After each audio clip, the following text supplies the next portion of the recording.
update market lagi ya. Kali ini gue bakal update market dan juga bagaimana perkembangan market setelah perang konflik antara Amerika dan Iran ya.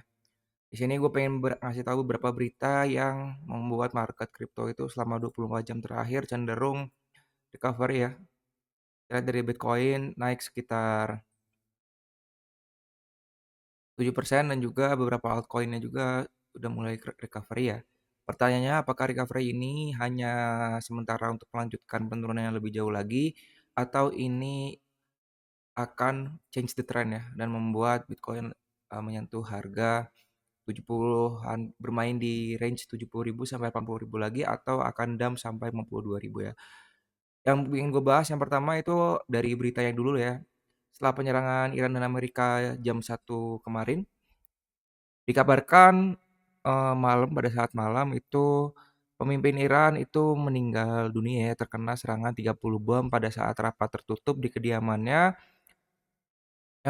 yang disebabkan oleh Amerika ya. Dan setelah berita itu keluar langsung market itu pumping ya dari dari New York Season sampai sekarang ya 1 Maret jam setengah 1.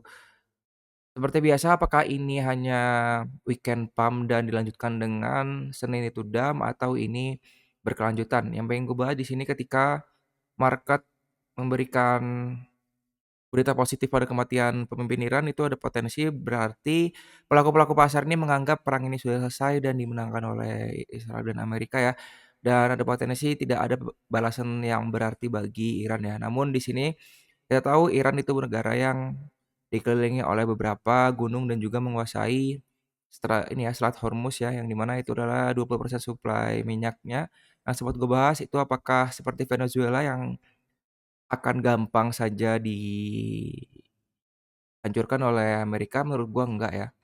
Di sini Iran memiliki armada dan juga ada potensi memiliki senjata nuklir yang diciptakan ya. Walaupun beberapa isu gue dengar kalau misalnya sempat beberapa kali berita kalau misalnya si Iran ini membuat adanya senjata nuklir, tapi diklaim Iran tuh untuk hanya jaga-jaga dan juga keperluan lain, bukan untuk perang.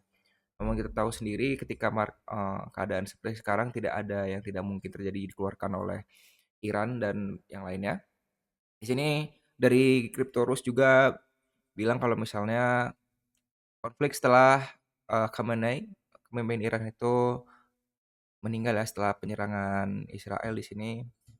Ini videonya beberapa. Pertanyaan gua, apakah ini akan masih berlanjut? Menurut gua ini masih akan sangat terus berlanjut ya. Setelah kita tahu juga Iran membalas serangan ke Israel dan juga serangan ke Dubai ya. Kenapa serangan ke Dubai itu diincar oleh Iran? Karena di Timur Tengah yang berdekatan dengan Iran itu Dubai itu satu-satunya ya aliansi Amerika yang terdekat dan juga memiliki ekonomi yang sangat bagus ya. Di mana di sini kita lihat diserang langsung bandaranya secara nggak langsung ketika ini serangan terus berlanjut ke Dubai maka Dubai akan melapor ke Amerika dan Amerika tidak akan tinggal diam ya karena Dubai kesusahan gampangnya seperti itu. Jadi seperti memotong ekornya dulu baru kepalanya ya seperti itu. Dan sesuai Selat Hormuz juga ditutup, kapal-kapal minyak belum bisa jalan lagi walaupun di luar Selat Hormuz ini kalau kalian lihat di sini ada armada-armada Amerika yang sedang menunggu ya seperti itu. Jadi itu update geopolitik yang terjadi.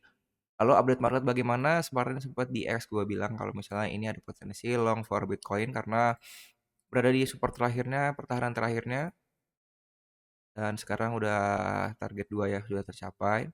Lalu bagaimana keadaan market lagi? Di sini gue pengen eh, bahas dulu dari time frame besarnya, time frame weekly-nya di sini. Time frame weekly-nya sedang berada di area yang sangat menarik ya karena ini adalah area previous akumulasi di area ini. Ada potensi dari area ini ketika closing weekly Senin itu dengan doji hijau ada potensi dia akan melanjutkan kenaikan dulu ya sampai 77.600 itu minimal. 78.200 sorry. Itu minimal lalu di sini juga ada supply area ya.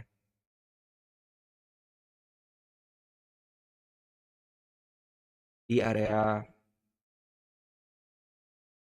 87.400 sampai 93.700. Jadi angka-angka ini potensi pembalikan arah buat Bitcoin ketika melakukan ini ya, recovery ke atas ya, seperti itu. Lalu untuk time frame kecilnya bagaimana? Di sini kalau misalnya gue bahas secara daily-nya, di daily-nya sebenarnya ini masih sangat sideways ya. Dari tanggal 4 Februari sampai hampir sebulan tuh ya. Di sini-sini aja pergerakannya. Ini kita bisa katakan inside bar ya. Dalam inside bar candle yang dimana range-nya itu di 73.137 sampai 62.700 ya di area ini. Kalau misalnya kita ubah ke bar chart di sini kelihatan ya, ini masih di inside bar ya. Masih di dalam range-nya. Lalu potensi chart pattern yang terbentuk di sini ada potensi beberapa ya. Yang pertama itu ada symmetrical triangle dan juga ada namanya ini bisa disebut falling wedge ya. Ada potensi falling wedge di sini atau kita sebut ya channel biasa. Namun ketika channel ini di break area 68.200 ini closing daily-nya di atas ini, ada potensi ke area 72.139 ya. Seperti itu. Jadi untuk sekarang masih wait and see di time frame gedenya, belum ada pergerakan yang sangat gimana-gimana. Dan yang seperti biasa kita tahu ya, ketika berita itu sudah keluar itu price price sudah in ya.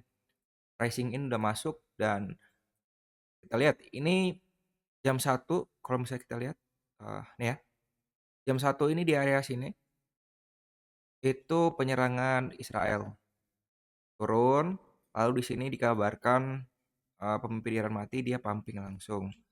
Tapi di 4 jamnya ini sedang berada di area point of control-nya selama dari 5 Februari. Apakah di sini akan hanya retest atau break ya? Sebenarnya apa paling aman sebenarnya jika kita nunggu break area 69.000 ya untuk melanjutkan kenaikan sampai minimal tuh 7.800 sampai 72.300. Tapi untuk sekarang kita lihat berdasarkan stokastiknya ini membuat namanya divergent ya. Perbedaan antara perception dan juga indikator momentum di sini. Karena di sini ada potensinya kembalinya dump ketika misalnya ini penurunan terjadi ada potensi kemana? Menurut gua ada potensi ke area digit 63.200 lagi ya dan itu akan sideways lagi ya. Kita udah sideways selama 1 bulan lebih kita nggak masih belum ada katalis-katalis yang mendukung untuk melakukan Bitcoin ini melakukan kenaikan dan juga recovery yang asli ya seperti itu. Apalagi berdasarkan cycle 4 tahunannya ini tahun di mana Bitcoin itu akan melakukan bear market ya. Ketika bear market itu sampai mana menurut gua sampai 52.000 untuk bottomingnya ya. Berdasarkan historical teorinya. Seperti itu. Lalu untuk sekarang bahas tentang USDT dominance-nya. Di USDT dominance-nya sebenarnya ini ada yang menarik ya. Kita bahas dulu secara weekly-nya. Di weekly-nya masih di area supply areanya. Di area 8.218% sampai 8.700% ya di area ini. Masih tertahan di sini jika closing weekly-nya membuat ini ya candlestick pelemahan bearish itu ada potensi visit area 63.700 ya. Dan ini akan mengakibatkan altcoin akan sangat-sangat pumping. Nah, ketika itu hal terjadi kita akan memilih altcoin yang berdampak good for market ya. Kita lihat misalnya berdasarkan Fibonacci golden ratio-nya di sini pertemuan antara demand-nya dan juga golden ratio ini sangat pas ya di area 7.300 sampai 6.900 yaitu potensi penurunan pertama. Dan untuk penurunan kedua itu sampai di area 6.300 sampai 5.900 seperti itu. Ini untuk weekly-nya. Lalu misalnya untuk daily-nya, kalau misalnya kita lihat daily-nya masih sama seperti Bitcoin-nya sendiri ya. Ini ada potensi sorry. Ada masih sideways ya di sini kalau bisa kita lihat. Pindahin dulu ke bawah biar nggak bingung. Seperti ini ya. Di daily-nya masih ada di dalam inside bar juga. Jadi seperti ini. Jadi masih belum jelas ya untuk di daily-nya ini pergerakannya. Lalu untuk di 4 jam ya. Kalau misalnya di 4 jamnya kita lihat masih sama ya. Masih di area sideways juga, masih uncertainty ya market nih.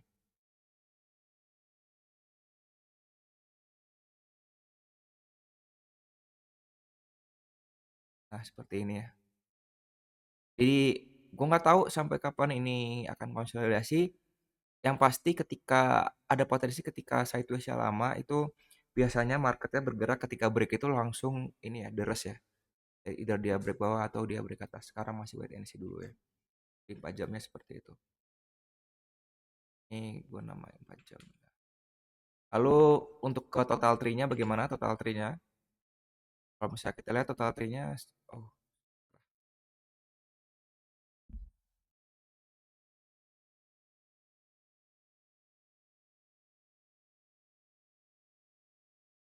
bentar, ini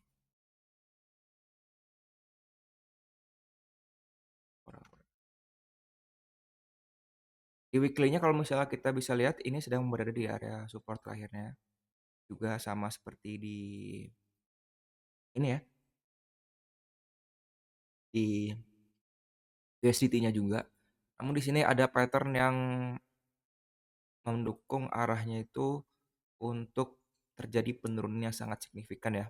Ini namanya double top masih sama. Sebenarnya gue udah gambar sebenarnya. Nah, ini seperti ini ya. Jadi jika neckline ini di break ada potensi ke area 537 dan terakhir tuh ada ke area 325 ya. Dan ini jika plan ini terjadi maka altcoin tuh bisa 70 sampai 90% ya wipe out ya, hilang gitu. Lalu untuk di daily-nya bagaimana? Di daily-nya sebenarnya masih sama ya, semuanya masih inline. Gak ada yang pergerakan yang gimana-gimana di sini.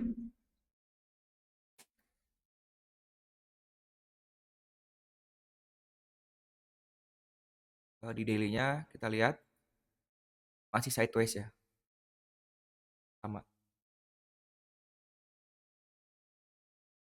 Atau kalau misalnya kita bisa cari chart pattern-nya ada nggak ya?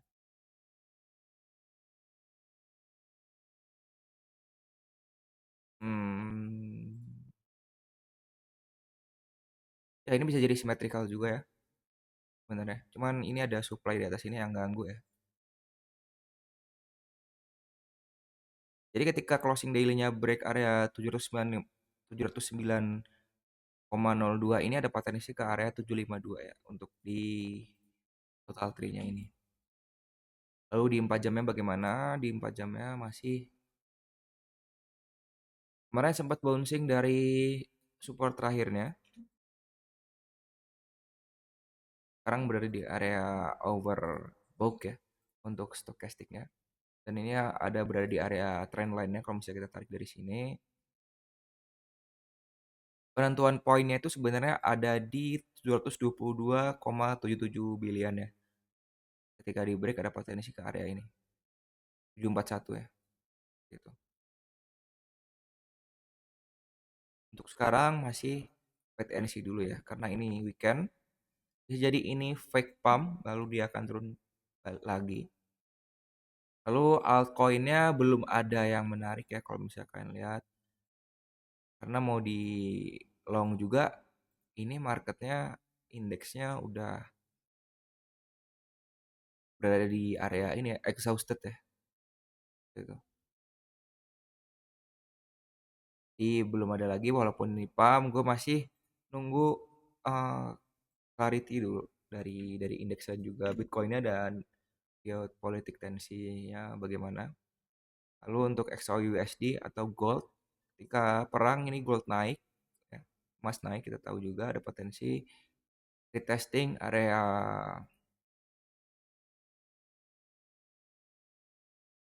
5.200 sampai 5.213 ya untuk melanjutkan kenaikan sampai 5.500 ya seperti itu.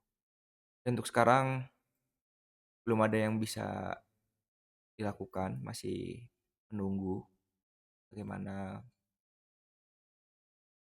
berita bagus atau berita buruk ini berakhir ya. Untuk sekarang sih saran gua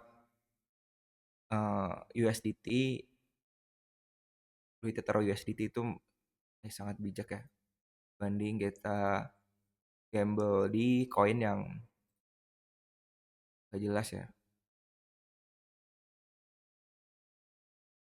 Lalu mungkin itu aja sih untuk update marketnya. Thank you sudah nonton.